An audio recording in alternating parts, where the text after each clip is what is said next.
दोस्तों, आज हम जानेंगे इनकम टैक्स रिटर्न के बारे में कि इनकम टैक्स रिटर्न किसे भरना होता है, कब भरना होता है और आयकर रिटर्न भरने के बाद में इसके फायदे क्या होते हैं।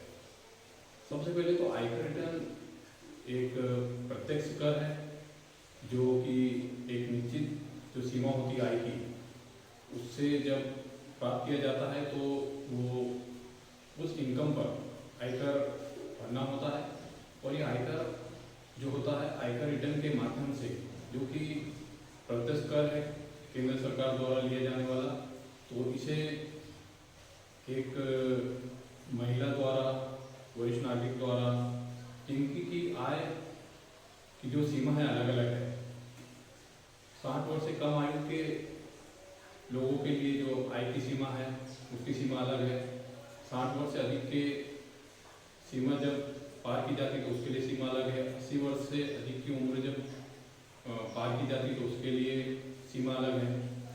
अब आय जो होती तो इसमें एक्चुअल में आता क्या है, आय प्राप्त करने के जो प्रकार है, जो साधन है, उसमें सामान्यतः सर्विस की जाती है, चाहे वो प्राइवेट सेक्टर में हो या सरकारी विभाग में हो, तो इसको सैलरी से आय, वेतन से आय, इनकम फ्रॉम सैलरी कहा जाता है। दूसरा, अगर आपने प्रॉपर्टी में इन्वेस्टमेंट कर रखा है, आपके नाम पर प्रॉपर्टी है, आपने उस प्रॉपर्टी को किराए से दे रखा है, आपको प्रतिमाह किराए से प्रॉपर्टी देने से इनकम होती है, तो मकान संपत्ति से आय, इनकम फ्रॉम हाउस प्रॉपर्टी, एक ये आय का माध्यम होता है। अगला माध्यम होता है व्यवसाय एवं पेशे से आय।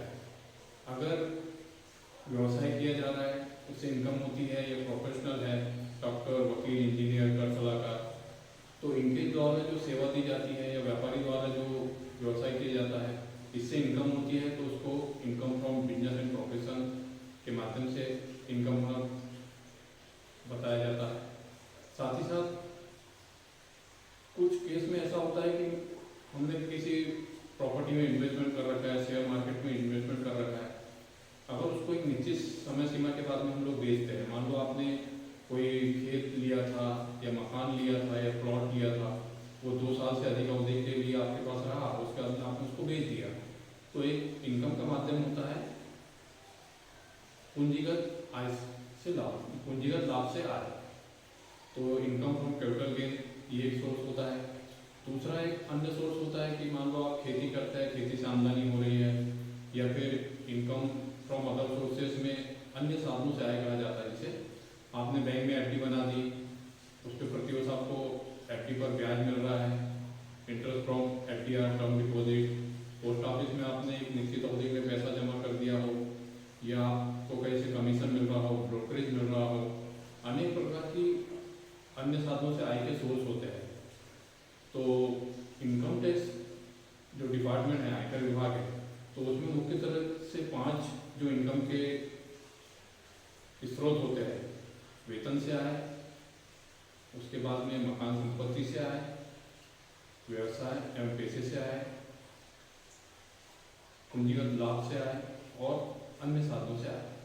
अब हम ये जानेंगे कि कोई व्यक्ति अगर मान लो सर्विस कर रहा है, तो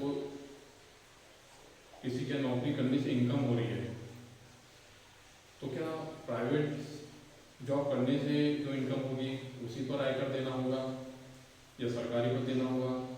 तो दोनों ही प्रकार से, अगर आप किसी प्राइवेट सेक्टर में सर्विस करते हैं, प्राइवेट कंपनी में काम करते हैं, चाहे आप किसी ट्रस्ट में काम कर रहे हैं, प्राइवेट कंपनी में कर रहे हैं, इंडिविजुअल के यहाँ कर रहे हैं, या गवर्नमेंट में, चाहे वो स्टेट गवर्नमेंट हो या सेंट्रल गवर्नमेंट हो, अगर आपकी इनकम का माध्यम वेतन से आया है, तो आपको इनकम फ्रॉम सैलरी, वेतन से आय माध्यम से जो भी वार्षिक आमदनी होती है, वर्ष में 12 महीने होते हैं, 1 अप्रैल से लेकर तो 31 मार्च तक, तो आपने जो भी 12 महीने में इनकम प्राप्त की है उसे इनकम फ्रॉम सैलरी के माध्यम से, आय के माध्यम से केंद्र सरकार के समक्ष ये जानकारी देनी होती है।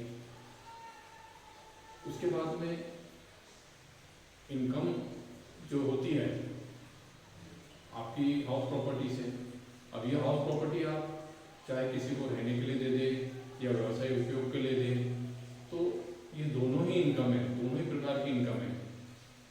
आपकी जो होगी मकान संपत्ति से आय के माध्यम से जो इनकम कुल 12 महीने में प्राप्त होगी उसको मकान संपत्ति से आय माना जाएगा।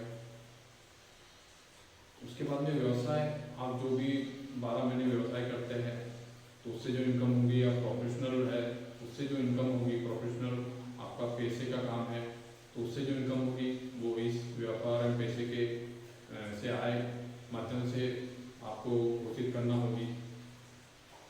हमने चौथा बताया था कैपिटल गेन, पूंजीगत लाभ आय।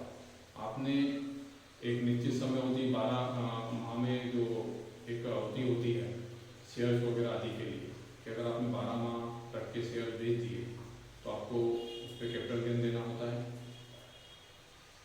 साथ ही साथ में अगर आपने कोई प्रॉपर्टी में निवेश करना था और वो 2 वर्ष तक आपके पास रही और 2 वर्ष के पश्चात आपने उसको बेची तो उस पर भी पूंजीगत लाभ आय जो हेड होता है, शीर्षक होता है, उसके अंतर्गत टैक्स आयकर देना होता है, आपकी आय घोषित करना होती है। साथ ही साथ में अन्य सोर्सेस से आय। अब इसमें प्रश्न ये उठता है कि क्या एक व्यक्ति की या किसी व्यक्ति की केवल एक ही माध्यम से आय हो सकती है? तो नहीं, आप एक से अनेक माध्यमों से, चाहे तो 5 माध्यम से भी हो सकती है कभी कभी किसी केस में, या एक से अधिक माध्यम से आपकी वेतन, आपकी सर्विस करते हो उसके माध्यम से आय हो, आपके अपने मकान हो उसको किराए से दे रखा उससे आय हो, कोई प्रॉपर्टी आपने बेच दी हो संबंधित वित्तीय वर्ष में उससे आय हो सकती है, आपने कहीं इन्वेस्टमेंट एफडी वगैरह बना रखी हो, ऐसे 4-5 स्थितिवश आपका इनकम हो सकता है। प्रतिवर्ष आयकर जो रिटर्न होता है 31 जुलाई तक भरना होता है। वित्तीय वर्ष जो होता है 1 अप्रैल से चालू होकर 31 मार्च को खत्म होता है, 12 माह का वित्तीय वर्ष होता है। इसमें प्रतिवर्ष आपको 31 जुलाई तक आयकर रिटर्न भरना होता है। इनकम टैक्स रिटर्न के जो प्रकार 7 प्रकार के होते हैं, ITR, इनकम टैक्स रिटर्न 1, 2, 3, 4, 5, 6, 7। अब सवाल ये उठता है कि क्या 31 जुलाई के बाद में भी हम लोग आयकर रिटर्न भर सकते हैं? यस, आप भर सकते हैं 31 जुलाई के बाद में भी। कुछ स्थितिवश किसी कारणवश आप नहीं भर पाए तो उस अवधि के बाद में इसमें आपको जो होती है लेट फीस देनी होती है, जो कि आपकी इनकम के जो वार्षिक राशि है उस पर डिपेंड करती है कि आपकी वार्षिक आय कितनी है, उसके आधार पर ये लेट फीस निर्धारित होती है। साथियों, आज हमने जाना कि आयकर रिटर्न क्या होता है, ये कौन सा कर होता है, किसके द्वारा लिया जाता है, साथ ही साथ में आयकर रिटर्न के क्या फायदे होते हैं। आयकर रिटर्न के फायदे ये होते हैं कि एक तो आपकी जो इनकम है गवर्नमेंट के जानकारी में आती है कि आप किस माध्यम से किस क्षेत्र में कार्य कर रहे हैं, आपकी वार्षिक इनकम क्या है, आपके पास में एक इनकम का प्रूफ होता है आयकर रिटर्न। साथ ही साथ में अगर मान लो आपको किसी प्रकार का लोन लेना है, बच्चों की पढ़ाई के लिए लेना है, या मकान बनाने के लिए लोन लेना है, बिजनेस के लिए लोन लेना है, तो बैंक में आपको आयकर रिटर्न की कॉपियाँ देनी होती है। जब आप आयकर रिटर्न नियमित रूप से भरते हैं तो आपको लोन मिलने में आसानी हो जाती है। साथ ही साथ में आप अगर पासपोर्ट बनाना चाहते हैं तो वहाँ पर भी आपको आयकर रिटर्न की कॉपी मांगी जाती है। तो आयकर रिटर्न जो है काफ़ी महत्वपूर्ण दस्तावेज होता है। तो आज हमने इस वीडियो में जाना कि आयकर रिटर्न क्या होता है, इनकम के कितने प्रकार होते हैं। हम नियमित वीडियो में बताएंगे कि व्यवसायियों के लिए जो इनकम होती है और उसके बाद में जो खर्चे होते हैं या फिर कर्मचारी जो होते हैं तो उनको कौन कौन से माध्यमों से इनकम हो सकती है, उनको क्या क्या छूट मिलती है जब वो उनको वेतन से आय होती है। तो चाहे आपने कोई कैपिटल गेन से इनकम ली हो तो उसके माध्यम से क्या क्या आपको किस प्रकार से बचत हो सकती है, उस पर क्या क्या बातों का ध्यान रखना होता है। अगर मान लो आपने कोई बैंक में एफडी रखी, अदर सोर्सेस इनकम है, तो कितनी इनकम में छूट होती है, कहाँ किस सेक्शन में कितनी बचत हो जाती है। या फिर आगे अपन बात करें कि जो अन्य हेड है, व्यापार पैसा हो गया, मकान संपत्ति हो गई, उसमें क्या क्या छूट मिलती है, किस किस के नाम से अपन जॉइंट ले सकते हैं, नहीं ले सकते हैं। तो इन सभी बातों पे हम डिटेल में विस्तृत रूप से वीडियो में आगे बताते रहेंगे।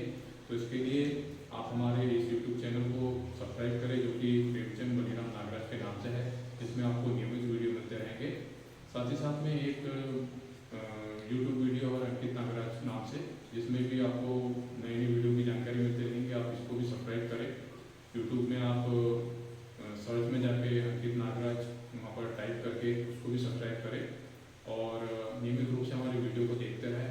और साथ ही साथ में अगर आपको हमारी आयकर रिटर्न से संबंधित कुछ सेवाएं लेनी हो तो वो भी आप ले सकते हैं, जिसमें हमारा मोबाइल नंबर है, जिस पे आप संपर्क कर सकते हैं। Mobile number 8349700286 9300771222। तो वर्चुअली भी आप हमसे जुड़ सकते हैं। आपको मान लो आपने कोई प्रॉपर्टी ली थी कुछ साल पहले, उसको इन्वेस्टमेंट किया था उसमें, अब आप बेच रहे हैं, तो आपको किन बातों का ध्यान रखना है, तो आप ये जानकारी ले सकते हैं। हम उससे संबंधित पूरी आपको जानकारी देंगे। तो आज इस वीडियो में बस इतना ही, मिलते हैं अगली वीडियो में।